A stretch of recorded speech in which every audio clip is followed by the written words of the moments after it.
সামান্য যে অল্প সময় হায়াত পেয়েছিল, এই সময়ের মধ্যে কত জুলুম সহ্য করেছে, কত অত্যাচার সহ্য করেছে, অবিচার সহ্য করেছে। আল্লাহ তাআলা এই জুলুমের কারণে তার জীবনের ভুল যদি তাকে গুনাহগুলো মাফ করে দিও। আর দেশের জন্য মাটি মানুষের আল্লাহ একটা আমল, একটা কাজ যদি তোমার কাছে ভালো লেগে থাকে, সেই আমলে মানুষ নেত্রী বেগম খালেদা জিয়াকে তুমি জান্নাতের মেহমান। তোমার দরবারে ফরিয়াদ, রহমান সাহেবকেও তুমি মাফ করে দাও আল্লাহ, তাকেও তুমি জান্নাতের মাফ করে দাও আল্লাহ তাআলা, তাকেও তুমি জান্নাতের মেহমান বানিয়ে নাও।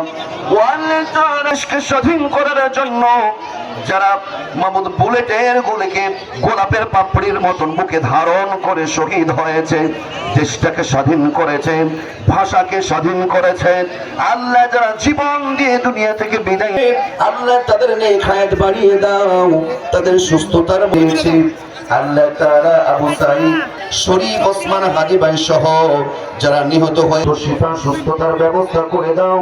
ও আল্লাহ যারা আল্লাহ মানুষ যারা আয়োজন করলো, এত ৫ নং হরগ্রাম ইউনিয়নের মধ্যে যতগুলো কবরস্থানের মধ্যে যত কবরস্থান রয়েছে, প্রত্যেকটা ইমানদার মুসলমান নর নারী ও আল্লাহ বিশেষ করে তোমার মাতাগুলোকে ক্ষমা করে জান্নাতের মেহমান বানিয়ে দাও।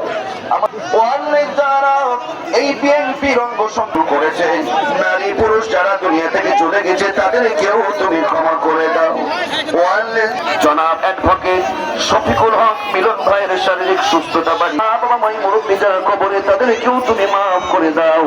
গুলো ভেদাভেদ গুলো ভুলে গিয়ে এক হয়ে আমরা দেশের জন্য মাটি মানুষের বাংলাদেশকে আরো এগিয়ে নিয়ে যেতে পারি, তুমি কবুল করে দাও। আসমানি বালা জামিনি বালা তুমি দূর করে দাও।